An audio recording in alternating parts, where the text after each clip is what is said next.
So last week before the transfer deadline day, any more irons in the fire? Yeah, well, there's irons in the fire. A lot of irons in the fire. Whether or how quickly or how long it takes us to to do deals with certain players. It's how long's a piece of string on that, John? It's it's just one of these things where, especially at this present time now, we've got to be patient with negotiations, and but we are looking, we are talking, and we would like to strengthen the squad for the last 17, 18 games. Do you see it as being imperative that you do bring at least one new face in before? I'd like to, Matt. Yeah, I think it's once again it just keeps the squad on its toes, and just putting in a fresh face when, especially playing on the heavy grounds that we have done of late, takes its toll on certain players. You know what I mean? A little bit of tiredness creeps in, the odd sort of like the muscle strain, etc. Creeps in, and we've got to be wary of the fact that we don't want to be losing sort of key players without having a good backup. In this what is going to be a really important running. Ideally, what do you think? Three? Would you like to bring in still? I'd probably like to at this minute. Three would, depending on, I think it's depending on cost, John, and the ability of the player. Some of them could be coming to boost the squad. Some of them could be coming straight to go into the first team, first 11. But I think it's just important at this minute. That we do have just that little bit of depth, a little bit of depth to the squad. Yeah, you've won your last two sort of home games, which I know you talked about being as important, and now you've got sort of a couple of two tricky away games coming up to follow. Yeah, well, it's obviously I think the squad are when we come and play as I call it, the big boys in the league. I think those games sort of take care of themselves. It's with our squad at it's when we have to go places with teams that aren't in such a healthy position that I think sometimes come up and catch us out a little bit, and that's why I was pleased on Saturday that we won the game. I don't think we played particularly well, to be honest, but I said before, at this stage of the season, performances go out the window, and it's more about getting the points on the table.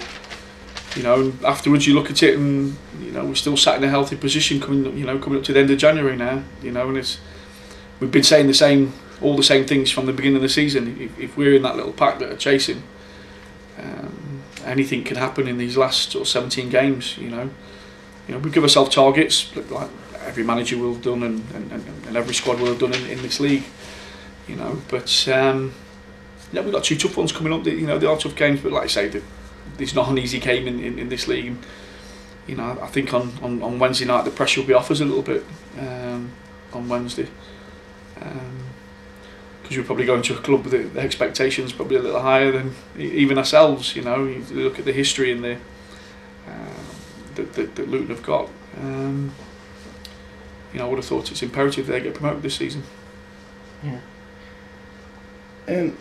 Has it been frustrating with those two wins that you kind of haven't got any closer to the playoff positions? It's been because all of the other teams seem to have won, and no, I think it's a patience issue, Matt. I mean, I've been in this situation a few times, since I've been a manager, and you have to see the woods for the trees in these scenarios. You have to see, we've been like every other club has done it. We've looked down other people's fixtures and had a look at who they've got to play, and at some point all we've got to do is keep ticking away with the points tally. And at some point, whether it's us, whether it's other clubs, something's got to give. Because there'll be a scenario soon where everyone starts to play each other in and around that top 10. And someone has to drop points, and all we need to do is be in a position where we, like you say, we're in touching distance. And I think that it's imperative that I got that through to the players. We plan certain scenarios, and we've had a chat with the lads, because sometimes you can. I think sometimes at this stage of the season you can lose your head, and you can look at gaps. The scenario is Matt tonight. There's a full programme.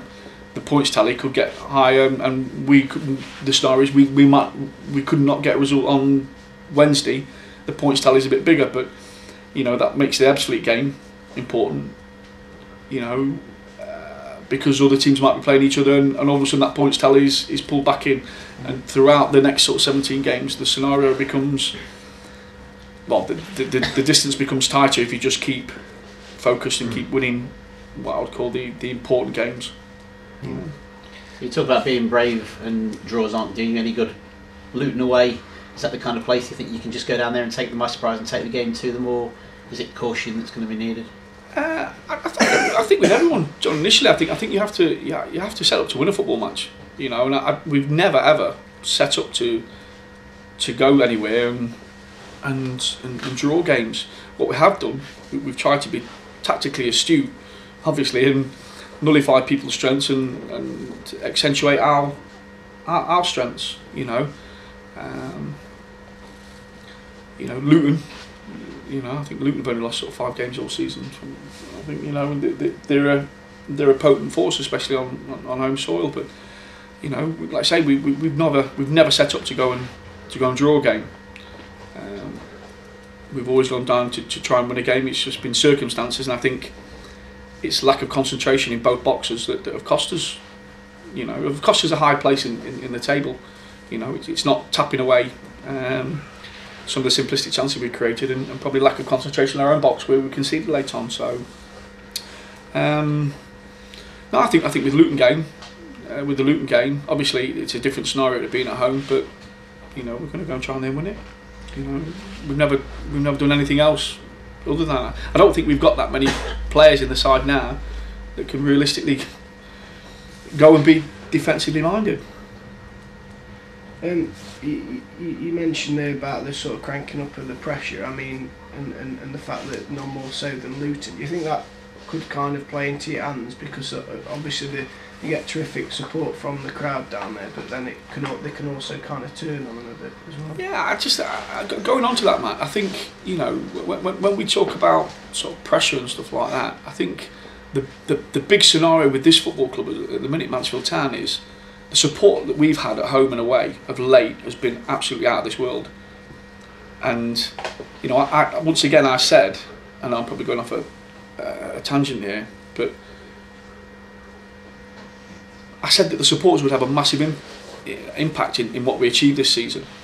And I think Saturday's scenario, where we would go 2-1 down at home after not particularly playing well at that stage, you know, the support that we received,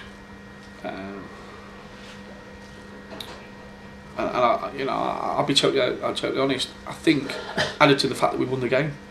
Especially late on, the energy inside the stadium, you know, was that of, it's like the crowd were forcing us to go and win it. Do you know what I mean? And that has a massive impact. You know, at other clubs, there will be a scenario where if things aren't going right, the crowds turn on the players, or you know, mindset changes, and it can have a negative effect. It really can. And this is what I'm saying, that in terms of, I think there will be some massive twists and turns based on results. And what I'm saying is that just because you have 1 or 2 bad results now, if we had 1 or 2 bad results now, doesn't necessarily mean the end of the world. You know, what it means is that, you know, you might have to throw caution in the wind in other games. But you know, like I say, the Luton scenario, well, I mean, there's going to be what I would have thought 5,500 down there, sort of, you know, on Wednesday, and it's a tough place to play, you know, but you look at us, I would say we're a better away side than we are at home. I think we do play with a lot more freedom. I think we play with a lot less sort of, there seems to be a lot less pressure on us to go and play away from home, and we seem to, individually and collectively, we seem to be a little bit more fluid in what we do. You know, so, you know, I mean, we're going to do what we always do. We go down to people, whoever we play, whether it's in a cup or league, we go down and we do our homework, and we go down there with a respect factor. But we have we have our own agenda, and we have our own, the things that we work on, and everywhere we go, we want to try and take a game to our opposition. So it makes for, I think, a very good football match on Wednesday.